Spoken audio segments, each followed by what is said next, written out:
Hello everybody, welcome back to our Reset Info channel. In today's video I'll show you how to easily manage variable refresh rate settings on your ACER Nitro XZ273U.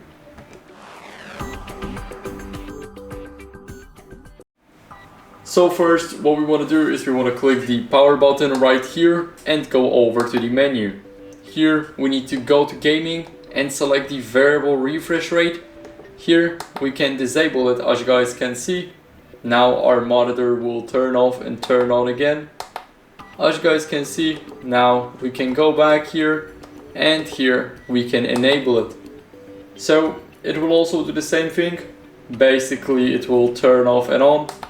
And as you guys can see, this is how we can easily change that setting.